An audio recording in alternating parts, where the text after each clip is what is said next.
And we've got a man who is multi-talented. Not only is he a legendary director and producer and writer, he's also a funny comedian. Stewart Lee, hello. Hello, how are you? I'm very good, thank you. Nice to talk to you today. Now, I suppose we ought to start at the beginning, and the thing that you're most famous for of late, which is your Jerry Springer the Opera. Yeah. Right, let's get your take on it first. Why are so many people offended by it? Well, first of all, given that people are offended by it, can I point out it was the composer Richard Thomas's idea, and I just helped with the words and directed it. But I think the main reason why people are offended by it is because it's a sort of open-ended thing, and it leaves you to make your own mind up about stuff, and lots of kind of art does that. And I think the people that are offended by it are those kind of Christians on the extreme right who want certain answers for things, you know, and there's not much overlap. But also, I mean, there was a lot of stuff up ahead of it. I mean, the papers were saying it had 6,000 swear words, and we went through and did a check on it, and we counted 174. But I would like to see an opera with 6,000 swear words. I think that would be quite good. Do you know what really upset me about it? And the main thing was the fact that half the people that were protesting, I think it was about April, wasn't it, or May in the summer? January, yeah. Yeah, it was like, I know it was a while back, and I just remember seeing all these news articles where all these stupid people were stood outside the BBC who hadn't even seen it. Yeah, now, I mean, I don't know. I haven't met anyone who's seen it who hates it, apart from people who, when I talk to them, I can't make head or tail of what they're saying anyway. I mean, Christian Voice, who led the protests, their last press release was about how Hurricane Katrina was God's punishment on New Orleans for being a sinful city. So it's quite difficult to engage with those people. The funny thing about that protest outside the BBC was they burnt their licence fees, but they're mainly paid by direct debit now. So, well, I saw the show twice, actually, when it was in the West End, and it's going to tour now. And we should say, it is Jerry Springer. I mean, anything with that name in it is going to be controversial and outrageous. That's the idea, isn't it, really? Yeah, I mean, Rich said that one night he was watching the telly, and he'd been writing opera stuff for a while, and he said he looked at all these people, and they were all fat, and they were all shouting at each other, and you couldn't understand much of what they were saying, and he realised that was the same as opera. But I think the sort of breakthrough moment was really realising that opera's about high passions and confrontation and you know, high drama and big emotions, and American talk shows are about that as well. And then in the second half, we ran the same story again using the Bible characters, and if you look at the Bible, a lot of it's about those kind of issues as well, you know, people... Satan being kicked out of heaven by God and Adam and Eve fighting and all that kind of thing. So it didn't seem to me that apart from the colourful language, we weren't really doing anything that wasn't already there, you know. But I mean, it's been a nightmare. It's been funny in a way, but it's getting a bit grinding. I mean, it's been Sainsbury's and Woolworths have pulled it from sale, and I email Sainsbury's every day, and no one will give me a straight answer as to what exactly happened. Do you know what I think it is, Stuart? These days, and I've been wrapped by the government for my programme on air, I say things and I try and say it as it is and I give my opinion, and now you just cannot have an opinion full stop. Whether it's left, right, middle ground, anything. You can't have an opinion because there's so many people out there waiting for you to say something. I mean, the stuff I've been fined over, you would have no idea, let alone something like this which brings religion into it. And I think anything that brings religion in is always going to court controversy. But it just amazes me that people like Sainsbury's won't stand up and go, you know what, this is a DVD, we're in business to make money, people want to buy this, you know what, don't buy it. Well, the weird thing about Sainsbury's is that part of their kind of PR campaign is that they fund, you know, a wing at the Tate and an art gallery in Norwich and whatever. So it seems strange that they would then back off something that's won all these, you know, Olivier Awards and whatever. I mean, and you kind of realise it is about business at the end of the day. And I think they were scared of protests. They don't really have my sympathy. A lot of the smaller theatres that dropped out of having the show do have my sympathy, and also the cancer charity that withdrew our. We did a benefit night for a Scottish Cancer Hospice charity in January, and Christian Voice said they'd picket the hospices if they accepted the money. So they turned it down, and to be honest, they have my sympathy, because the last thing people dying of cancer want is a load of people outside picketing a building, you know.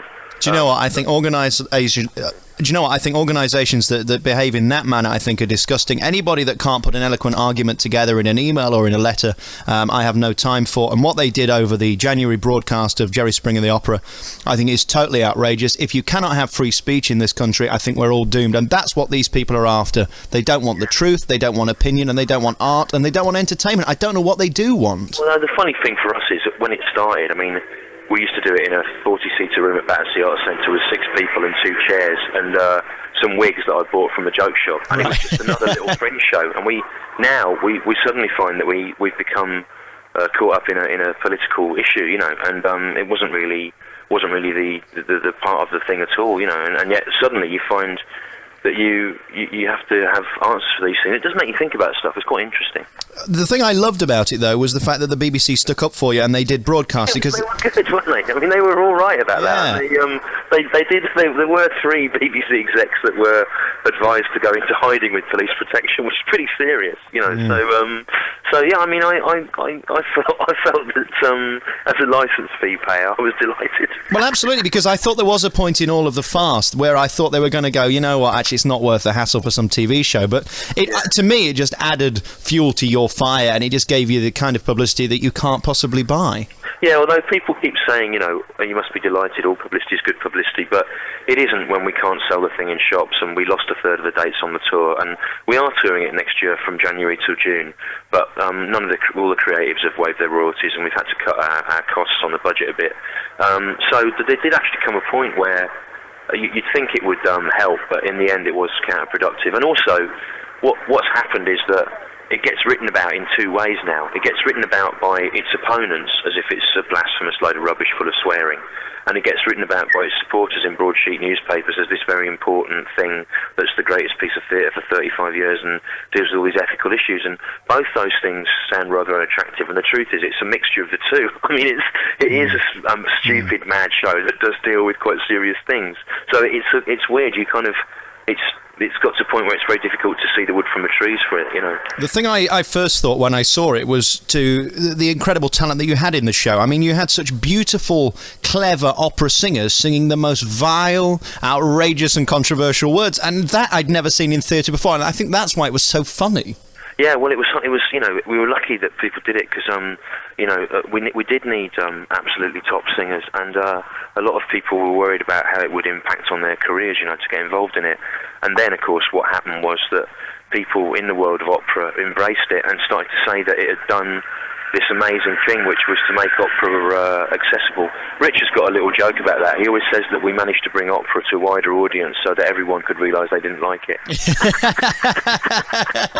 Well, I've never understood opera, because opera's where somebody gets stabbed and instead of bleeding they sing. Yeah, well, no. Well, that's the funny thing about why it works as a talk show, because when you watch an opera, you think, why are these people going on about these things? Why don't they shut up? Whereas when you watch an American talk show, you know that everyone's raison d'etre for being there is to go on and on and on about things. So it's actually the ideal format for an opera. I'm surprised that, you know, Mozart and Verdi didn't think of it. I'm sorry that some of the shops have pulled it, because I think, again, I mean, I'm all for freedom of speech. I get wrapped, as I keep saying, on this show. They keep telling me not to say stuff, and eventually you end up with nothing. And that's what I fear in this country. There's been an example recently of a radio DJ who's been taken off the air. He's taken himself off the air because he's just got fined to the point where he can't say anything. And there was 10 people editing his programme as it went out live.